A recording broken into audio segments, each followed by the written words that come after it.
এতক্ষণে হয়তো আপনারা বুঝে গিয়েছেন আমার টাইটেলটা দেখে আজকে আপনাদের সাথে কি আলোচনা করব।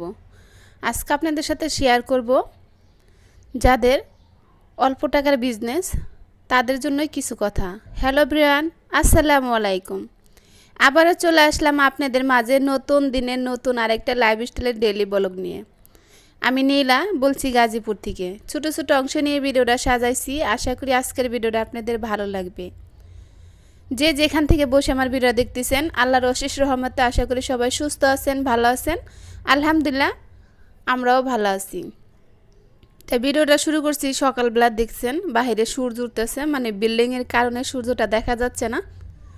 সূর্যটা কিন্তু অনেক লাল হয়ে উঠছে। আর রাতের বেলা সোহানে বাবা এইগুলা নিয়ে আসছিল, কারণ ছোটো ছেলেটা শানে অনেক পছন্দ করে এইগুলা। শানের দাদিও অনেক পছন্দ করে, তাই সে তো এখন নাই, সে তো বাড়িতে গিয়েছে। তোর বাবা বললাম যে ওইগুলো পছন্দ করে এবার এই কারণ রাতের বেলা নিয়ে আসছে, তাই এগুলো আমি একটু ডিব্বে ভরে নিচ্ছি। সোহানে কিন্তু স্কুলে চলে গিয়েছে, সোহানে বাবাও দোকানে চলে গিয়েছে। তা আমি এই যে এগুলো গুছাই নিচ্ছি। আর এই যে ভিডিও শুরুতে যে বলছি আপনাদের সাথে কিছু কথা শেয়ার করব। যারা আমাদের ছোটোখাটো বিজনেসম্যান আছে, মানে সে আপুদের উদ্দেশ্যে কিছু কথা শেয়ার করতেছি। অনেকে অনেকভাবে মাইন্ড করতে পারেন, আসলে মাইন্ড করার বিষয় না। আমি যেভাবে চলে থাকি সেটা আপনাদের সাথে কিন্তু তুলে ধরার চেষ্টা করি এবং তুলে ধরে থাকি।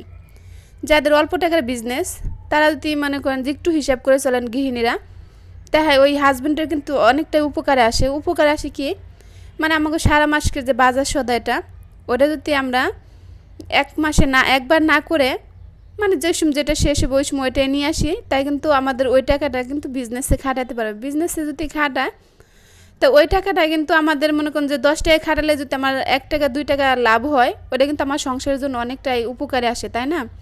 কি যে বিজনেস করে তার জন্য অনেকটাই উপকারী হয়। তো এই কারণে ভাবলাম যে আমি যখন যেভাবে চলি তা আমাদের তো ছোটোখাটো একটা বিজনেস আছে, তো এই কারণে আপনাদের সাথে শেয়ার করতে আসলাম যে আমি যেভাবে চলি যদি আমার আপুদের একটু পরামর্শ দিয়ে থাকি হয়তো তাদের একটু উপকারে আসতে পারবে।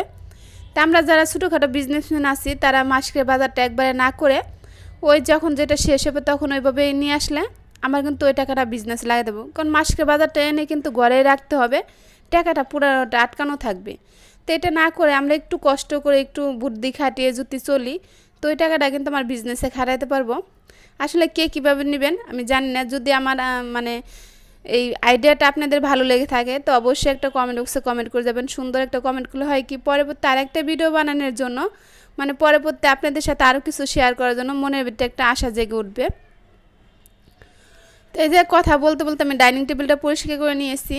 আর এই জায়গায় মানে ডাইনিং টেবিলে যে মাল্টিপ্ল্যান্ট গাছটা যে রেখেছি, এই যে আমি একটা গাছ কেটে রেখেছি, তো সেটার পানিটা পাল্টে দিচ্ছি। আসলে গাছের পাতাগুলো লাল হয়ে যাচ্ছে, কেন হচ্ছে আমি বুঝি না। এর আগে আমি এই গাছ 2টা গাছ কিনে আনছিলাম, অনেক সুন্দর হয়ে উঠছিল, পরে গাছগুলো মরে গিয়েছে। ওই বাড়িতে গিয়েছিলাম, বাড়িতে যাওয়ার কারণে পানি দেওয়া হয় না। সোহানে বাবা তো মানে এক সকালে যায় আর আরেক রাতটা আসে, তারা স্মরণ থাকে না পানি দেওয়ার জন্য, বললেও সে দেয় না। সে বলে যে আমার মনে থাকে না। তো এই গাছটা মরে গেছে, ফিরে আবার গাছ কিনে আনছি। এই যে এই গাছটাও কেমন হয়ে যাচ্ছে বুঝি না। তা গাছের পানিটা পাল্টে দিলাম। আর ভিডিও শুরুতে কিছু কথা বলি, আমি দিনের বেলা বয়স দিছি, পাশেই কিন্তু স্কুল আছে, স্কুলে অনুষ্ঠান হচ্ছে, বিদায় অনুষ্ঠান হচ্ছে, মানে এই কারণে অনেক নয়েজ আসতে পারে, মানে স্কুলে বক্স বাজছে। আজকে বৃহস্পতিবার ভিডিও এটা, বৃহস্পতিবারের ভিডিও। তাই সোহান আজকে স্কুল যায় নাই, কারণ সোহানে ওই বিদায় অনুষ্ঠানে কোনো অংশগ্রহণ করে নাই, সোহান বাসেই আসছে। তাই তো আমি এখানে কিন্তু মানে আমাকে একজনের নারকেল দিয়েছিল 3টা, সেটা আপনাদের সাথে শেয়ার করলাম। আসলে মানুষ ভালোবাসলেই কিন্তু একজনকে একজন একটা জিনিস দেয়, ভালো না বাসলেই কিন্তু দেয় না। একটা নারকেল দিলেই পারতো, সে কিন্তু 3টা নারকেল দিচ্ছে। নারকেলগুলো আপনাদের সাথে শেয়ার করলাম, অনেক বড় বড় ছিল। তো এখানে একটু আমি নিচে গিয়েছিলাম সবজি মানে নিচে কি বাইরে গেছিলাম, ব্যাংকে গিয়েছিলাম। তা আসার সময় একটু সবজি নিয়ে আসছি, সিম আনছি, বেগুন আনছি, আর হলো ওই যে ধনেপাতা আনছি। নিত্যদিন আমি কিন্তু মানে সবসময় একসাথে বাজার করি, একসাথে বাজার করলে আমার টাকাটা আটকে থাকবে। আমার যে সময় যেটা প্রয়োজন হয় আমি ওই প্রয়োজনে কিন্তু বাজারটা করে থাকি, একটু কষ্ট হোক, কিন্তু আমার সংসারে তো 2টা টাকা আয় হবে, তাই না? এবার যদি প্রতিটা গৃহিণী যদি একটু বুদ্ধি খাটিয়ে একটু কষ্ট করে চলি, তাই কিন্তু ওই টাকাটা কিন্তু কেউ নেবে না। আমার হাজব্যান্ড যদি ইনকাম করে ওই টাকাটা কিন্তু আমাদের ছেলে মেয়েদের জন্য কি আমাদের পরিবারের জন্য কিন্তু সে খরচ করবে, আমাদের জন্য সঞ্চয় করার চেষ্টা করবে। তো গতকালকার ভিডিওতে দেখছিলেন ইলিশ মাছ নিয়ে এসেছিলো সোহানের বাবা, তাই একটা ইলিশ মাছ আমি বের করে রেখে গিয়েছিলাম। তো ওইটা আমি একটু এসে মাছটা বরফ অবস্থায় থাকতে আসারে পরে কেটে নিব। আর এই পর্যন্ত আমার ভালোবাসার মানুষদেরকে একটা কথা মনে করে দিচ্ছি, যারা আমার ভিডিও শুরুতে এই পর্যন্ত আসেন একটা লাইক দিতে ভুলে গেছেন, প্লিজ দয়া করে একটা লাইক দিয়ে দিবেন। আপনাদের ছোট্ট একটা লাইকে কিন্তু আমাকে পারবে সামনের দিকে এগিয়ে নেওয়ার জন্য আর বেশ কিছু মানুষের কাছে পৌঁছে দেওয়ার জন্য, আর পরে তার একটা ভিডিও বানানোর জন্য উৎসাহ করে তুলতে। মানে আপুদের ভাইয়াদেরকে বলি তারা সুন্দর কমেন্ট করে যাও, অথচ লাইক দিতে ভুলে যায়। তাই করে এই কথাটা, এই পুরনো কথাটা মানে বারবার মনে করে দিতে হয়। আপনাদের লাইকটা হলে কি মানে ভিডিও মানে কমেন্ট অনুযায়ী যদি লাইকগুলো হয় তাই কিন্তু মনটা ফ্রেশ ভালো লাগে। মানে কমেন্ট বেশি হয়ে যায়, লাইক কম পড়ে যায়, এই কারণে এই কথাটা বারবার বলতে হয়। তাই মাছটা ধুয়ে আমি পরে কেটে নিয়েছি। এই যে এখন রান্না করব না, রান্না করব আরও কিছু কাজ করে। তো এই টিভিটা কিন্তু উপরে থাকার কারণে মুছা বেশি একটু হয় না, মানে ডাইনিংয়ের উপরে খাড়ায় পরে কিন্তু টিভিটা মুছতে হয়। টিভিটা বেশি উপরে হয়ে গেছে, 15 দিন পর পর এটা পরিষ্কার করতে হয়, সবসময় কিন্তু আপনাদের সাথে শেয়ার করি না। তো এখন একটু শেয়ার করতেছি, মানে আজকে সোহানে বাসায় আসছে তো ওদেরকে বলছি বাবা তুমি আমাকে একটু ভিডিও করে দাও। তো এইখানে কিন্তু মানে ভিডিওটা লড়তেছে, একটু আপনারা ক্ষমা দৃষ্টিতে দেখে নেবেন, বাচ্চা মানুষ তো আসলে বুঝে না, ও ভিডিওর ভাও বুঝে না। আমার ছোট্ট ছেলে মানে শানে যতটা বুঝে আলহামদুলিল্লাহ, সোহানে যদি অতটা বুঝতো তাই হয়তো আরও একটু ভালোর দিকে হয়তো। ওকে যেটা বলে দিবেন সেটাই বুঝবে, আর নিজের থেকে যে একটাই করবে ওটা হবে না, বুঝলেও ও বুঝতে চায় না। জানি না, আল্লাহ পাকের কাছে প্রার্থনা করি যেন ওকে বোঝার জন্য তৌফিক দান করেন, আমিন। তো এই যে আমি টিভিটা মুছে নিচ্ছি, অনেক ময়লা পড়ছিল, ওই যে উপর থাকার কারণে মানে অনেকটাই মুছা দেরি হয়ে যায়, 15 দিন 16 দিন পর পর এরকম মুছা হয়।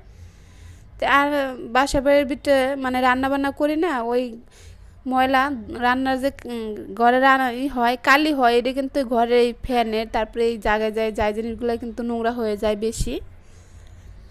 আসলে যদি খোলার সিস্টেম থাকতো তো এটা খুলে পরে ওই যে ঘাসটা যে দেখতেছেন ওটা একটু পরিষ্কার করে দিতাম, খোলার সিস্টেম নাই, একবারে লক আটকে দিয়েছে। তাই মুছে নিলাম টিভিটা, তারপরে কিন্তু এই যে দুপুরে গোসল টোসল করে তারপরে আসছি রান্না করে। তো এখানে আমি আসরের নামাজ পড়ে কাটাকাটি করে রেখেছি, তারপর মাগরিবের নামাজ পড়তে গেছি, মাগরিবের নামাজ পড়ে এসে কিন্তু আমি রান্নাটা বসিয়ে দিয়েছি, কারণ আসরের নামাজের পরে 1 ঘন্টা সময় থাকে, নামাজ পড়ে কোটাকাটি করতে করতে পরে রান্নাটা বসানো যায় না। তো আমি আসরের নামাজ পড়ে কোটাকাটি করে নিয়েছি, তারপর মাগরিব নামাজ পড়ে এসে রান্নাটা বসিয়ে দিয়েছি। তো এখন সব সবজি কেটে নিয়েছিলাম, তারপরে আসলাম এই যে চুলায় কড়াই বসিয়ে দিয়েছি, আজকে রান্না করব সহজ রান্নায়। তো এখানে ইলিশ মাছ ভেজে নিচ্ছি, ইলিশ মাছ দিয়ে বেগুন দিয়ে আজকে রান্না করব। আসলে সোহানের বাবা কিন্তু বেগুনটা পছন্দ করে না, এই কারণে দেখবেন বেগুনটা আমার ঘরে খুব কম খাওয়া হয়। আর যখন আমি খাই আমার নিজের থেকে খাই বেগুন ভাজি, আর এই বেগুনের শুটকি দিয়ে আমি রান্না করে আমিই খাই, সোহান বাবাকে বেশি একটা খাইতে হয় না, সে খেলেও অল্প একটু খাবে বেশি না। তো এখানে যে বেগুন দিয়ে ইলিশ মাছ রান্না করবো, ঝুল দিয়ে আর আলু দিয়ে ভাত খেয়েছে, বেগুন দিলে পরে বেশি বেশি আমাকে দিয়ে দেয়। তাই তো মাছগুলো ভেজে নিয়েছি, ওই তেলের ভিতরে পেঁয়াজ দিয়েছি, আদা রসুন বাটা দিয়েছি, আর এই যে মশলা দিয়ে মশলাটা কষিয়ে তেল ছেড়ে দিয়েছি, তারপরে এখানে বেশ কিছু কাঁচামরিচ দিয়েছি। আলুটা আগে দেবো, কারণ বেগুন আর আলু যদি একসাথে দিই না আলুটা মানে অমনি থাক বেগুনটা একবারে খুলে যাবে, এই কারণে আলুটা আগে দিয়ে কষিয়ে নিয়েছি। তরকারিটা আরও মানে ভিডিও শ্যুট করছিলাম, ভিডিওটা উল্টে মানে শ্যুট হয়েছে, কারণ ওই পর্বটা দিয়েছি না ডিলিট করে দিয়েছি, মাঝে মধ্যে জানি না ভিডিওটা কেন উল্টা দিকে মানে শ্যুট হয়ে যায়। নিজের হাতে ভিডিও করতে হয়, নিজের হাতে এডিট করতে হয়, সব কিছুই তো নিজের হাতে করি, এই কারণে মানে ঝামেলাটা একটু বেশি হয়ে যায়, চাপটা একটু বেশি হয়ে যায়। অন্য আপুদের ভিডিও দেখি যে আপুরা শুধু ভয়েস দেয় মানে এডিট করে ভাইয়ারা। তো এখানে আমি ধনেপাতা কেটে নিলাম, আর এই যে তরকারিটা আমার অলরেডি হয়ে গেছে, মাছটা আমি দিয়ে দিয়েছিলাম, ওইটা মানে বললাম না উল্টা ভিডিও শ্যুট হয়েছে পর ডিলিট করে দিয়েছি। তো মাছটা দিয়ে আমি বেশ কিছুক্ষণ রান্না করছি, আর এই যে এখানে ধনেপাতাটা দিয়ে দিলাম, তরকারিটা আমার অলরেডি হয়ে গেছে, এই পর্যায়ে না রাখলে ঝুলটা একবারে শুকিয়ে যাবে। তাই তো তরকারিটা আমি অন্য একটা পাত্রে ঢেলে নিয়েছি, আর এখানে সিম ভাজি করব, সিম ভাজিটা আমার ভীষণ পছন্দ। তো এখানে সামান্য একটু কাঁচা জিরে দিয়েছি, দিয়ে তারপর একটু সামান্য হলুদের গুঁড়া পেঁয়াজ দিয়ে তারপর কিন্তু সিমগুলো দিয়ে দিলাম। তো এই ছিল আজকে রান্না বান্না, মানে রাতের ডিনার। বাচ্চাদের জন্য ভাজি মাছ রেখে দিয়েছি, ওদেরকে ভাজি মাছ দিয়ে ভাত খাবো, কারণ ওরা এই বেগুন তরকারি সিম ভাজি কোনোটাই খাবে না। ভাজি মাছ বেছে আমাকে ভাত খাইয়ে দিতে হবে, কারণ কাটালা মাছ খেতে চায় না। তাই রান্নার থেকে বিদায় নিচ্ছি, দেখা হবে নতুন কোনো ভিডিওতে। সে পর্যন্ত ভালো থাকুন, সুস্থ থাকুন, শুভকামনা রইল। আসসালামু আলাইকুম।